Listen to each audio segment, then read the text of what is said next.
Good evening everyone, welcome to my channel Dhwani classes. आज हम इस लेक्चर में सेक्टर्स ऑफ इंडियन इकोनॉमी के सेकंड पार्ट के बारे में डिस्कस करेंगे।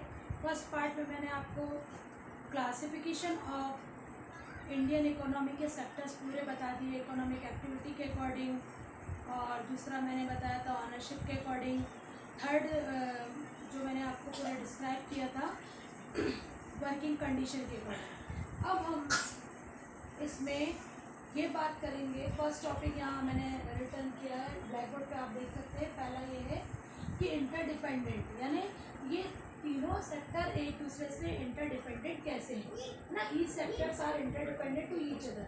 ये केवल समझाने वाली बात है क्या, और समझने वाली बात है कि एक सेक्टर्स दूसरे सेक्टर से कैसे इंटरडिपेंडेंट है। जैसे एक एग्जांपल आपकी बुक में लिखा हुआ है कि एक जो फार्मर है वो अपने खेत में 2 हेक्टेयर जो उसकी फील्ड है उस पर प्रोडक्शन करता है, वीट प्रोडक्शन। अब वीट प्रोडक्शन करने के बाद प्रोडक्शन भी अच्छा हो गया, फूड अच्छा सरप्लस फूड हो गया, अच्छी क्वालिटी का हो गया, लेकिन अब उसको मार्केट में सेल करना है, और जो पास का जो मार्केट है या यहाँ का इंडिया का मार्केट जो है वो उसको परचेस करने से मना कर दी। और वो ये कहते हैं कि नहीं, हम ये गुड्स, ये जो प्रोडक्शन है परचेस नहीं करेंगे, हम बाहर कहीं अदर कंट्री से इंपोर्ट कर लेंगे।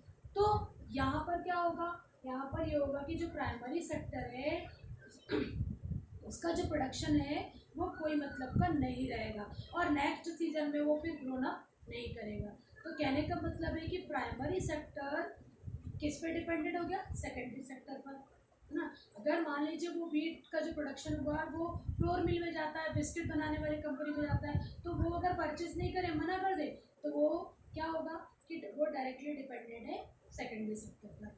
ऐसा एग्जांपल सेकेंडरी सेक्टर का, यदि सपोज ही किसान ने मना कर दिया कि हम हमारी जो फसल है, हमारा जो अनाज है आपको सेल नहीं करेंगे, यानी मान लीजिए कंट्री के सारे जितने भी प्राइमरी सेक्टर में जो वर्क करते हैं वो सेकेंडरी सेक्टर को मना कर दे कि we are not providing raw material, हम रॉ मटेरियल प्रोवाइड नहीं करेंगे, तो सेकेंडरी सेक्टर की कोई वैल्यू नहीं है। They both are interdependent to each other. अब थर्ड सेक्टर की बात कर रहे हैं हम, सर्विस सेक्टर। अब मान लीजिए प्रोडक्शन भी हो गया और व्यक्ति खरीदना भी चाहता है, लेकिन अगर ट्रांसपोर्ट ने मना कर दिया कि हम ये जो गुड्स है, जो भी प्रोडक्शन है वो वन प्लेस से अनदर प्लेस नहीं पहुंचाएंगे, या फिर कम्युनिकेशन ही नहीं हो पा रहा है, या फिर बैंक ने फाइनेंस देने से मना कर दिया, तो क्या होगा, ये प्रोडक्शन का की कोई वैल्यू नहीं रहेगी। और अगर वो इंडस्ट्री में प्रोडक्शन हो भी जाता है और वो कस्टमर तक नहीं पहुंचाया जाता तो भी उसकी कोई वैल्यू नहीं रहेगी। सो what can we calculate? We can calculate here that all the sectors, primary, secondary and tertiary service sector, they all are interdependent to each other। ये हो गया आपका आपके चैप्टर का एक टॉपिक और कंप्लीट। दूसरा आपके इस चैप्टर में एक दिया हुआ है कि how to calculate goods in how to goods in a different sector calculate in GDP, यानी हम जीडीपी में कैसे कैलकुलेशन करते हैं गुड्स का। ठीक है, अब जैसे मैंने आपको एग्जांपल दिया था कि शुगर केन ग्रो हुआ, वो कहलाता है प्राइमरी सेक्टर का पार्ट। ठीक है, अब शुगर केन को शुगर मिल में ले जाया गया तो शुगर में कन्वर्ट हुआ, वो कहलाता है सेकेंडरी सेक्टर का। और शुगर में कन्वर्ट होने के बाद मार्केट में सेल भी होता है, और फिर वो शुगर को किसी कंपनी में, बड़ी बड़ी फैक्ट्रियों में पहुंचाया जाता है बिस्किट या अदर बनाने में, तो वो लोग परचेस करते हैं उसके सब्स्टिट्यूट के रूप में, तो वो उसका पार्ट हो गया। तो ये क्या हो गया, 3 तरह से तीनों क्षेत्र में अलग अलग एक गुड्स की तीनों इसमें अलग अलग वैल्यू आ जाती है। तो हम ये आज ये मेन वीडियो बनाने का मोटिव ये था कि जीडीपी में या प्रोडक्शन जो भी होता है कंट्री में, टोटल प्रोडक्शन जो होता है उसमें किस वस्तु की कितनी मॉनेटरी वैल्यू को कैसे फाइंड आउट किया जाता है। जैसे मैंने यहाँ पर एक एग्जांपल लिखा है कि सपोज 10,000 क्विंटल जो अनाज हमने अनाज प्रोड्यूस किया, और 1 किलोग्राम की वैल्यू हो गई 8 रुपीज़, तो टोटल वैल्यू कितनी हो गई 80,000। ठीक है, ये हो गई टोटल 80,000। अब हम बात करते हैं, ये तो हो गया प्राइमरी। अगर मान लीजिए जो फार्मर है उन्होंने डायरेक्टली 8 रुपीज़ प्राइस में ये वीट को मार्केट में सेल कर दिया, तो यहाँ पर प्राइमरी सेक्टर में कंट्रीब्यूशन कितना हो जाएगा, 80,000, है ना। और सपोज ये इतना ना सेल करके उन्होंने क्या किया कि जैसे ये दिया, कितना दिया था, 10,000, है ना, 10,000 किलोग्राम समथिंग था। 10,000 में से 5,000 किलोग्राम मार्केट में सेल कर दिया, है ना, 8 रुपीज़ के अकॉर्डिंग, तो ये कितना हो गया, ठीक, ये हो गया 40,000। यानी प्राइमरी सेक्टर में इसकी मॉनेटरी वैल्यू टोटल की जाएगी 40,000। अब बात करते हैं कि मान लीजिए ये 5,000 किलोग्राम जो था उसको यहाँ सेकेंडरी सेक्टर में क्या किया कि बिस्किट बनाने के लिए फैक्ट्री में दे दिया।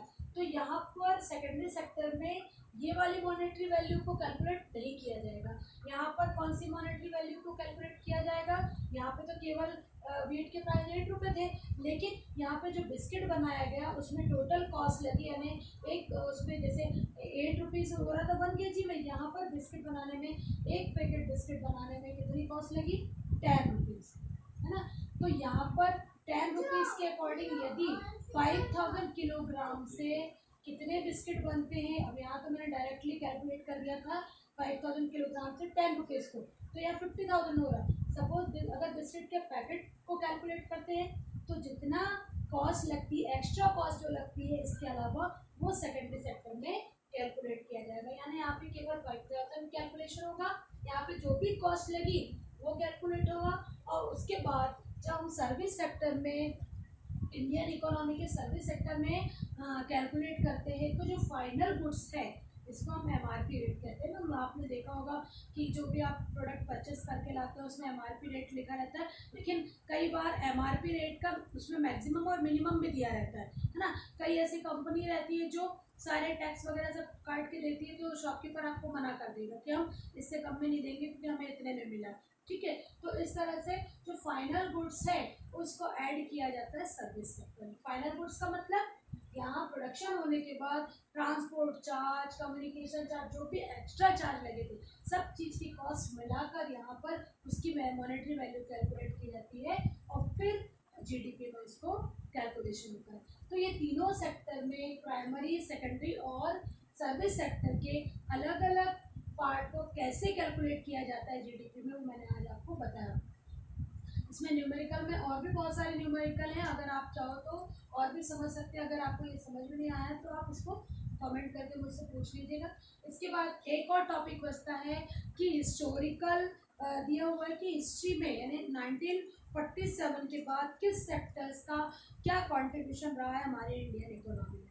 ये तो मैंने पहले भी आपको कुछ बताया है और फिर से बता देती हूँ कि जब 1947 में इंडिया इंडिपेंडेंट हुआ था, उसके बाद जब first time 5 year plan introduce हुआ 1951 में, उस समय एग्रीकल्चर को प्रायोरिटी दी गई थी। तो स्टार्टिंग के 5 ईयर प्लान में एग्रीकल्चर का कंट्रीब्यूशन इंडियन इकोनॉमी में बेस्ट रहता है, उसके बाद सेकेंडरी सेक्टर का, फिर सर्विस सेक्टर का, है ना। और जब 1991 में इकोनॉमिक रिफॉर्म पॉलिसी आई, उसके बाद सर्विस सेक्टर का कंट्रीब्यूशन बढ़ता गया और आज अगर हम प्रेजेंट सिनेरियो में देखें तो हमारी जीडीपी का 65% अप्रॉक्सीमेट सर्विस सेक्टर से आता है, बल्कि और अधिक उसे सर्विस सेक्टर से आता है। तो कुल मिलाकर अभी एट प्रेजेंट में सर्विस सेक्टर हमारी जीडीपी को ज़्यादा देता है, यानी इंडियन इकोनॉमी में जो सर्विस सेक्टर का कंट्रीब्यूशन है वो बहुत ज़्यादा हो गया। तो ऐसे जो बेसिक पॉइंट्स थे, बेसिक या मोस्टली पॉइंट्स मैंने दोनों लेक्चर में कंप्लीट कर दिए हैं। उसके बाद अगर कोई डाउट है तो आप कमेंट करके पूछिएगा और like and subscribe my channel. Thank you.